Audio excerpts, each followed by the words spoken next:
Hi, today we're going to be talking about important clauses in real estate contracts. Tell us what are some of the most important clauses in real estate contracts. Yeah. Actually, let me tell you, and you tell me if I'm right. All right, let's go. Okay, so I would say the contingencies, mortgage contingency, Yeah, inspection contingency, absolutely. and I mean appraisal I'm kind of on the fence about. Yeah, But my thought process, and especially when I'm like training people and training my team, is don't lose your client's deposit.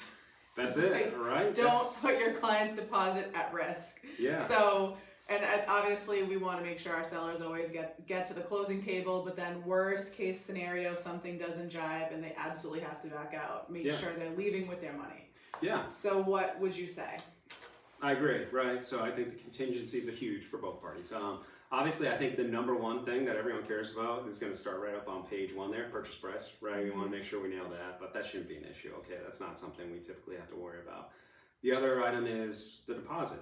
You don't want to lose the deposit, right? Sellers want larger deposits, buyers want to have smaller deposits. Reason being, it's the skin in the game for the buyer, right? So that way they can't just walk away for some bad faith reason, we'll call it, right? So deposits, purchase price, but then yeah, it's gonna really come down to the contingencies, right? So inspection contingency, okay?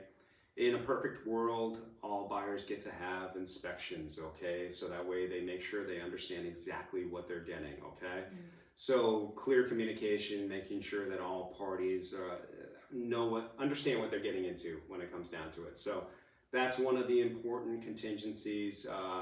The financing, obviously, you have to have the money to pay the purchase price. So if the buyer can't get the financing, then the deal is not going to come to fruition. And that's where if we fall outside that contingency period, then the earnest money deposit is at risk. So you need to pay attention to the dates that are involved in both of these contingencies.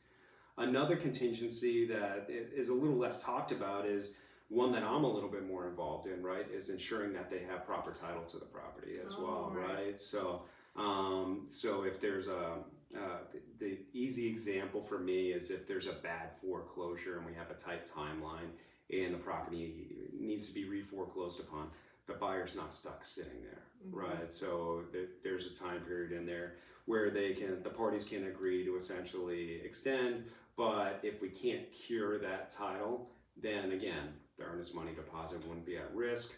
The sellers, the buyers can move on, and everyone knows exactly what's going on. So I think explaining these things and communication is the biggest thing, really. I feel like the title one is probably like the most important one because it has such like long-term residual effects if it's not done. Yeah. But it's so not talked about because I feel like it's just part of the contract. Like it just kind of goes without saying, and it's not something that like agents when they're negotiating, like we negotiate for the most part like price, mortgage, appraisal, inspection, and a closing date, but the title is in there. So what are some of if someone decided to take a property as is or not do a title search, because there's a few foreclosure situations out there that will say like property to sell as is where is, and new owner will take on any title issues.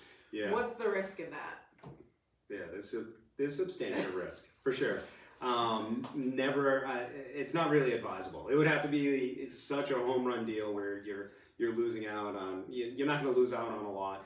Should the whole thing completely go up in smoke, for instance, again, a bad foreclosure, someone could be challenging it, right? And so you're talking about REOs, so real estate owned by banks, right? That the banks usually have really strong provisions in there. They don't want to have any headaches whatsoever. So they want to sell everything as is, where is, including the title. The bottom line is you want to have that contingency in place, and you need to have a title search done. Even if you were to waive the title contingency, I would say always have a title search done, because if you didn't put that much money down, you could walk away from that earnest money deposit, even if it's like $1,000 down, and you run title and it turns out, hey, this is a big issue here. I don't know if we're going to be able to solve it without going to superior court, spending thousands of dollars. that point, maybe you're just getting into a a small, brief argument with the seller about that earnest money deposit. Come to an agreement, walk away. You're better off in the future. And banks require you to do the title search because they want to see the title come in, right? Oh, if so you're getting like you have to lending. be a cash buyer in order to go past. And if you're using financing, you also don't have to have a home inspection, which is not always advisable. But things that the bank will require you to do would definitely be to do an appraisal, unless you're so qualified or you're putting so much money down that they could do an appraisal waiver. And this was something that kind of popped up during COVID, I think, because appraisers weren't able to go into houses, or they would do like desktop appraisals.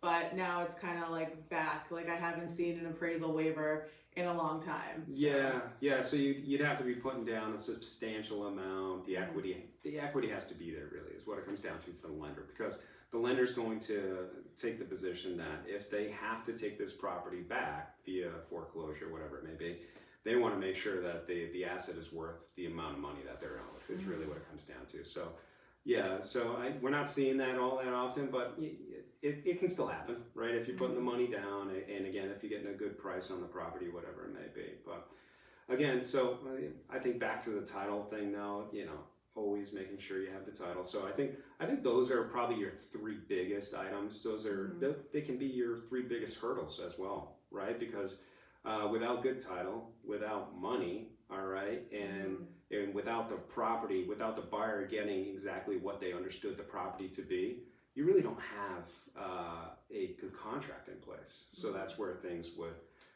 essentially, the parties would go their own separate ways. So let's say worst case scenario, excuse me, something happens and we're outside the inspection window and we don't really have a valid reason for a buyer to back out, but their reasoning is something personal came up or something that we just can't get like a legitimate excuse as to why they need to back out, which would get them their money back. Right. What's the procedure? Do they... So then you have a deposit dispute is really what it comes down to. So, so the typical damages that the seller is going to look for is that earnest money deposit. Does that prevent them from seeking other forms of damages? No. But a court would be unlikely to force you to buy the property. Specific performance for someone to have to buy the property, that's more rare than forcing a seller to sell that specific property. All right, that's a different story.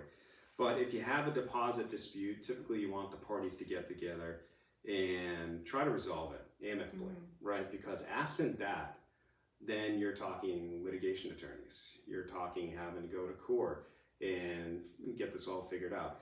Attorneys cost money, so both parties are going to have to pay attorneys, and it's expensive, frankly. It's really what it comes down to. I think the misconception about it too, though, is that sometimes a seller thinks that if something like that does come up every once in a while, that they think that they're just going to get the money. Like they just get the money given to them directly as soon as the backing out or the termination happens, and there's a certain way that it has to go, right? It has to go to the treasury and be held and like all of the stuff that goes along with that. So what's an anticipated timeline that if really we wanted to try to take somebody's earnest money deposit for them to actually see that money, if everything comes together where the seller is awarded the money, like what's the timeline on that? You're not talking days. You're not talking even probably a couple weeks. You're talking potentially months, if not more, right? So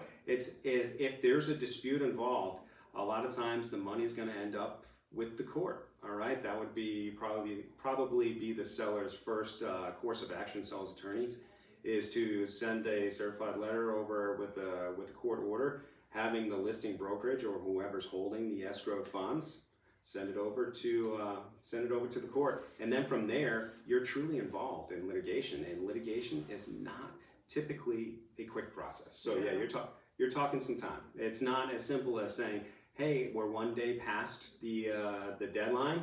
send me it, all right? Where Yeah. null and void, you can send me all their earnest money deposit. That's just not the way it goes. Yeah, it's a little more complicated than that. Okay, Absolutely. so I'm gonna revise my answer from the beginning just to recap. We talked about it a lot. Yeah. So the most important parts of the contract obviously are the price, but contingencies where you could risk deposit would be the inspection, the mortgage contingency, Yeah. the appraisal, but then also not that the buyer's at risk if there's a title issue, but that's a way for them to understand that if there's an issue that can't be resolved, Yeah, they could back out or it could cause delays. yeah, yeah. So Did I get a 100 on my quiz? you passed with flying colors, nailed it, 100.